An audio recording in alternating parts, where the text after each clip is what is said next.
Good evening and welcome to today's edition.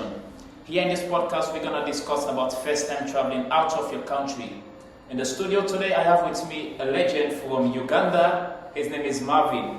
Marvin, welcome to the studio. Thank you so much. Thank you so much. I'm glad to be here today. Great. Exciting. Yeah, I'm quite. Right? Let me say I'm quite interested how the topic has come up and how I'm willing to just state how the whole thing goes and how I feel about it. Yeah. It's amazing. Like you said, first time being out of the country, it's a good experience. Right. Great. So just sit and watch and see what you can, right? All right.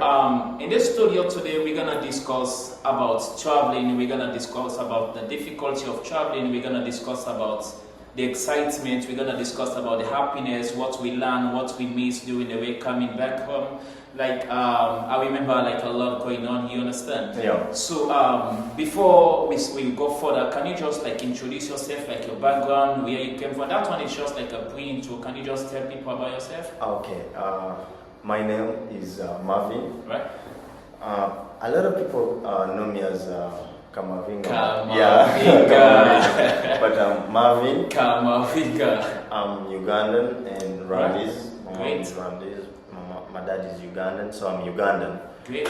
I've been here in the UAE for now is 5 years. That's a great experience. Yeah, you might be going and down coming the with road. this thing we were talking about, yeah? I feel like I'm home. Right. I've given up on going home now. I feel like I'm home. And I'm a model. Right. I'm into fitness. I'm a model. I'm a fitness coach, if you say so. And I like to play football. That's great. But I like also living in the UAE. It's amazing. This guy is in the entertainment industry. I'm a model, I'm a football, you understand? Exactly. So let's dive into this, yeah? So let's say, how old were you when you first entered the flight? The first time I flew out of the country, actually I was flying officially. Officially? Yeah. Not just going out of the country, because there's going out of the country. Officially, I get you, I understand that. Flying is I was flying to come here. Yeah, alright. And I was like 20, 21, 22, around there. Right? Yeah. You get that experience at a very, very, very, very nice age, right? I deserved it. Indeed. So now, let's talk about where this all started. How it comes in your mind that I want to travel. I choose this country. I want to travel to this country. Yeah, how it started. Interesting. Kinda interesting of a question because with my kind of background, where I come from, to travel, it took me a tough decision. It was a tough decision based on my behaviors and characters as a kid growing up. I know, man. Yeah, so I was doing a lot of mistakes I shouldn't have Which done. are normal. It's part of growth. Yeah. So on my way to grow up, time raised, and my mom could not take the pressure anymore. And she's like, what can I do? And to be honest, where we come from, most of us, we're broke. Yeah. We are not broke that we don't have what to eat. Yeah. But we are broke that at the end of the month, you cannot have, let's say 1 million shillings or 1,000 leons. Yeah. Just there for free, you know what I mean? Yeah, I understand. I get that. Yeah, so it was in that position, and because I didn't not going to the university, right? And my mom is like, you know what? Let's go. I have an solution here. Why don't you go to the UAE and see how your life can be? Right. That's a good one. So let's say, how did you feel before this thinking or this negotiation or this thing? What was your thinking? I was threatened. Really? It's kind of an interesting story to think about it. To come here, I was in a state of authority, and actually I was in between a rock and a hard place. So you have to force to pass. I had to, because if I'd not done that, I was supposed to be in jail for some time. Wow. And so the only option I had was to exit the country. To exit. And I remember my uncle and auntie and grandfather, they drove me to the airport. No way. But it was happening like so fast. You know, like I was getting phone calls, I was getting threats, death threats and all of these things. So they have to use the quick pass for you. Bro, they had no option. Yeah. They just got me the ticket and they're like, you gotta fly. Really? Boom. And I was at the airport, but I was so scared. I got a phone call when I was at the airport waiting for my flight. My flight was around 10, alright? And I got this phone call that said, you think we cannot pick you up from the airport? And I was like, oh, damn, I'm screwed. I get my cell phone, I switch it off, I throw even my line, my calling line. Calling line? I was so scared. Yeah. But I was a teenager, but I was notorious in my own way. So for me, coming abroad was like a solution, was like time to rehabilitate myself and like have a second chance. And a better life. Yeah, and a better life. Which is very, very, very, very amazing. Yeah, and that's great. So like basically on the way traveling, did you travel with someone coming like that you know?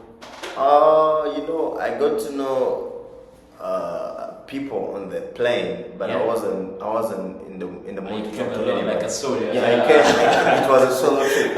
I never wanted to talk to nobody. Really? No, I was in the plane thinking about my problems. Okay. Yeah. I don't want to talk to nobody. People was talking. People was even sleeping. You know, people sleep on the plane. Yeah. I didn't sleep on the plane. Oh. Can you imagine that long? My seat was next to the window, but all I was thinking about in my head is when is this plane departing from this airport? Yeah. And when it was up in the skies, now I started to think stupid things. What if this plane gets hijacked? Okay, I was like, no way.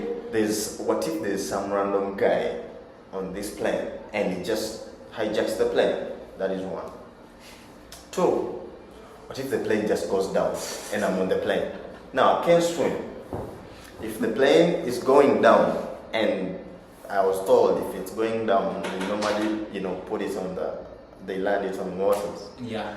And I knew I can't swim. And you have to use the emergency exit. Exactly. Now I was like, okay, these problems are growing bigger and bigger. I don't want to die in the ocean.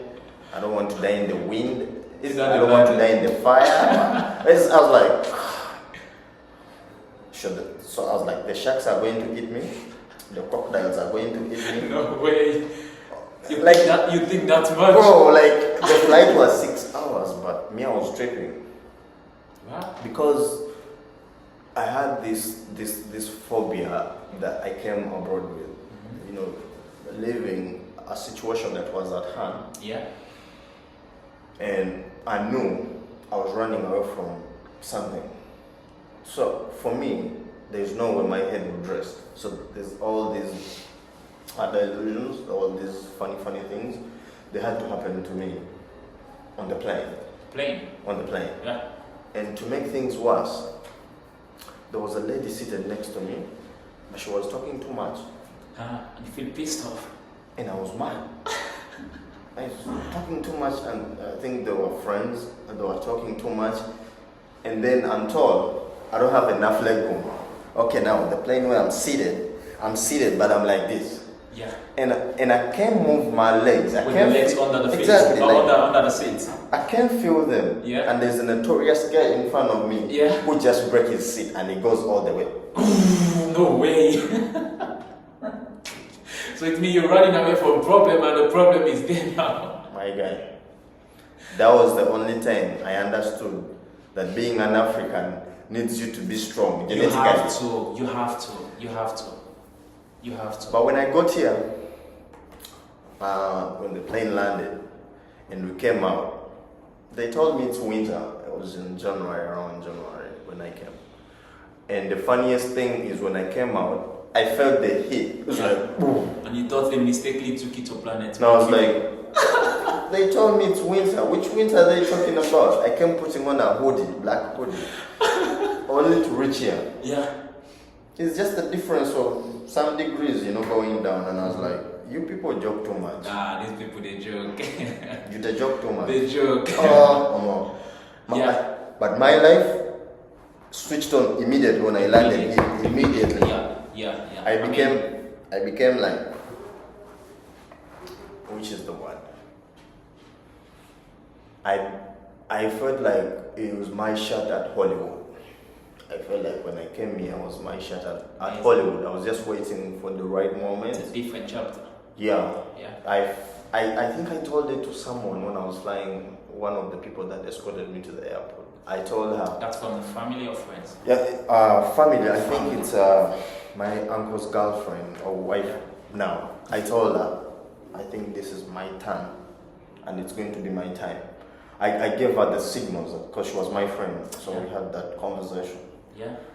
And here you are, it happens. Congratulations. It's just the time. It's my time. Congratulations to you, my guy. It's my time. So, let's fast forward with this one. This one is gonna be like a little bit chilly, Go for it. So, what's the fun thing that happened with you when coming? Like, what's the thing that happened with you on the way? Like, you feel like, oh, let me smile, The funny thing that happened to me. I see you're smiling already. When you remember that thing. It didn't happen to me. Yeah. In the plane, because at the airport there was a lot of things that happened to me that made me feel like traveling is weird. Gotcha. The security checkups, the plane and the food on the plane. We're coming there. A lot of things made me uncomfortable when I was traveling. Yeah. The food was not genuinely food. Yeah. I never liked the food. I'm basically just thinking of you moving for the first time and I give you like this chopstick from China to eat you. And then I asked for water and then they gave me something like this. And then I was even worried, like I'm taking water and then I have to have food. Eat. Okay. Can I have? Alright, till we meet again, then we're gonna say bye-bye. Ciao.